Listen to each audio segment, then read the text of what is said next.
જય શ્રી કૃષ્ણ મિત્રો. કોઈ પણ વ્યક્તિ પોતાના જીવનમાંથી પ્રસન્નતા શોધીને જીવન માણવા લાયક બનાવી શકે છે. અંતે તે નિર્ણય તેનો અંગત નિર્ણય હોય છે. હું છું પ્રોફેસર પુનિત પટેલ અને હવે તમે જોઈ રહ્યા છો પુસ્તકની વાતો આપણી માતૃભાષામાં. આજે હું તમારી સાથે જે પુસ્તકની વાત કરવાનું છું તે 1911માં એલિનોર પોર્ટર દ્વારા લખવામાં આવેલી નવલકથા જે છે પોલિયાના. પોલિયાના એ પુસ્તક છે કે જે પુસ્તકે મને શીખવ્યું કે આપણે આપણા જીવનમાં રાજી કેવી રીતે રહી શકીએ છીએ. જો પુસ્તકની વાત કરું તેની પહેલાં આ પુસ્તક મને કેવી રીતે મળ્યું તેની વાત કરવી પણ ખૂબ જ અગત્યની છે. મારા એક મિત્ર છે ભરતભાઈ પટેલ કે જેમને પુસ્તક વસાવવાનો અને વાંચવાનો ખૂબ જ અનોખો શોખ છે અને જ્યારે હું તેમને મળ્યો ત્યારે તેમણે મને યાદ સ્મૃતિ રૂપે આ પુસ્તક ભેટ આપ્યું હતું. જ્યારે તેમણે મને આ પુસ્તક ભેટ આપ્યું ત્યારે મને આ પુસ્તકની મહાનતા નહોતી ખબર. તેમણે કહ્યું કે તમે ચોક્કસ આ પુસ્તક વાંચો અને તમે મને જીવનભર યાદ રાખશો. મેં જ્યારે આ પુસ્તક વાંચ્યું ત્યારે હું મારી જાતને એટલો કૃતજ્ઞ અનુભવ કરું છું કે મને મારા જીવનમાં ભરતભાઈ જેવા સારા મિત્રો આવ્યા કે જેમણે મને આ પુસ્તક સાથે પરિચય અપાવ્યો. આ પુસ્તક 1911માં લખવામાં આવ્યું હતું. આ પુસ્તક 70 અલગ અલગ ભાષામાં અનુવાદ થઈ ચૂક્યો છે. આ પુસ્તકની કરોડો નકલો અત્યાર સુધીમાં વેચાઈ ગઈ છે.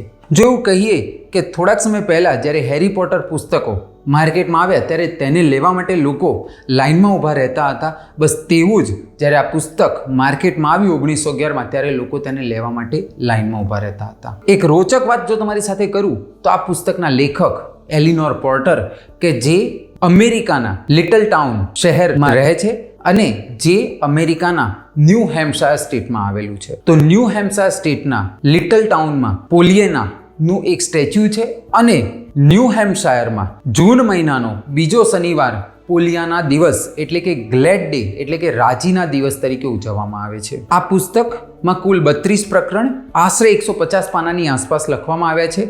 આ પુસ્તક જ્યારે વાંચવાનું શરૂ કરીએ ત્યારે આપણને તે પુસ્તક જ્યાં સુધી પૂરું વંચાઈ ન જાય ત્યાં સુધી તેની આતુરતા રહે છે. એક સારી વાત એ છે કે આ પુસ્તકમાં કોઈ પણ નકારાત્મક વાત નથી. આ પુસ્તકમાં કોઈ જ ખલનાયક નથી. તો જો આ પુસ્તકની વાત કરું તો આ પુસ્તકનું મુખ્ય પાત્ર એટલે પોલિયાના. પોલિયાનાનો જન્મ એક પાદરી પરિવારમાં થયો હતો. તેના પિતા પાદરી હતા અને તેની માતાનું નામ મિસ જેની હતું. જન્મ આપ્યા બાદ મિસ જેનીનું અવસાન થઈ જાય છે. હવે પોલિયાના નામની પણ એક રોચક વાર્તા પુસ્તકમાં લખેલી છે. પોલિયાના તે દંપતીનું ત્રીજું બાળક હતું. તેની પહેલા તેમણે 2 બાળકોને જન્મ આપ્યો હતો. એક બાળકનું નામ હતું પોલી અને બીજા બાળકનું નામ હતું એના. તો આ ત્રીજા બાળકનું નામ તેમણે પોલિયાના રાખ્યું હતું. તો નાનપણમાં જ પોલિયાનાનો ઉછેર તેના પિતા જે ચર્ચના પાદરી હતા તે કરી રહ્યા હતા. તો જ્યારે તેના પિતા ચર્ચના પાદરી હતા ત્યારે તેમનું આવકનો સ્ત્રોત માત્ર ને માત્ર ભેટ સ્વરૂપે મળતી સોગાદો જ હતી. તો એક વખતે પોલિયાનાને એવી ઈચ્છા થઈ કે મને ભેટ સ્વરૂપે જો ઢીંગલી મળે તો કેવું સારું. આ સમયે તેની ઉંમર 7 વર્ષની હતી પરંતુ તે દિવસે તેને ભેટ સ્વરૂપે અપંગ લોકોને ચાલવા માટે જે ઘોડીનો ઉપયોગ થાય છે તે મળી હતી. આ જોઈને પોલિયાના ખૂબ જ દુઃખી થઈ ગઈ અને તે દિવસે પોલિયાનાના પિતાએ તેને રાજી રહેવાની રમત શીખવી. તેણે કહ્યું કે પોલિયાના તારે એ વાતનો આનંદ લેવો જોઈએ કે તારા પગ એકદમ સારા છે કે જેથી કરીને તારે કોઈ પણ પ્રકારના ઘોડીની જરૂર નથી.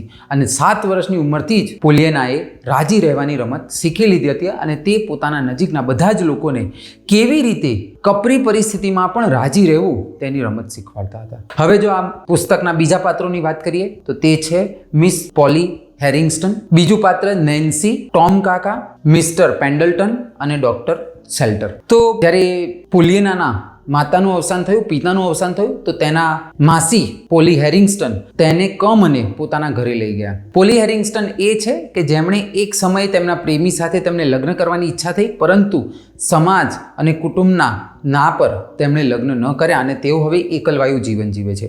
તેમના ઘરે કામ કરતા બહેન જેમનું નામ છે નેન્સી, તેને પણ જ્યારે પોલિયાના પહેલી વખત મળી ત્યારે તેણે કહ્યું કે મને આ નામ નથી ગમતું નેન્સી, આ તો કંઈ નામ છે. તો ત્યારે પોલિયાનાએ તેને પણ રાજી રહેવાની રમત શીખવી. તેણે કહ્યું કે તમે વિચારો કે તમારું નામ નેન્સી ન હોત તો કેવું કંઈક અલગ જ નામ હોત તો તમને કંઈ ગમત, તો કે મને ન ગમત. તો પોલિયાના તેને સમજાવતા એવું કહે છે કે તમે આ નામમાં પણ રાજી રહી શકો છો. પોલિયાના એવી નાની નાની વસ્તુઓ પર રાજી રહેવાની વાત કરે છે કે જે આપણા માટે વિચારવું પણ અઘરું છે. એક દિવસે પોલિયાનાનો માર્ગ અકસ્માત થઈ જાય છે અને તેને કમરથી નીચેના ભાગમાં અપંગતા આવી જાય છે. આ જાણીને તેની ખબર અંતર પૂછવા માટે તે રાજ્યના દરેકે દરેક નાના મોટા લોકો તેને મળવા માટે આવે છે અને આ જાણીને તેની માસી પોલી હેરિંગ્સ્ટનને ખૂબ જ આશ્ચર્ય થાય છે અને આ બધા લોકોને પોલિયનાએ કંઈક ના કંઈક રીતે રાજી રહેવાની રમત શીખવી હોય છે. તો હવે વાત કરીએ તેના અંત ભાગની. તો અંત ભાગમાં પોલિયનાને તેના એક પાત્ર મિસ્ટર જ્હોન પેન્ડલ્ટન તેને દત્તક લઈ લે છે, કેમ કે જ્હોન પેન્ડલ્ટન તે છે કે જેમણે એક સમયે પોલિયનાની મમ્મી સાથે પ્રેમ કર્યો હતો પરંતુ તેમની સાથે લગ્ન ન કરી શક્યા. તો તેઓ એવું ઈચ્છા છે કે તેઓ તેમનું બાકીનું જીવન પોલિયના સાથે વિતાવે. અને બીજા છે ડૉક્ટર શેલ્ટન. ડૉક્ટર શેલ્ટન અને પોલી હેરિંગ્સ્ટન તે પણ બંને એક સમયના પ્રેમી હોય છે અને તેમને પણ પોલિયના રાજી રહેવાની રમત શીખવી કાઢે છે અને તેઓ પણ લગ્ન કરી લે છે.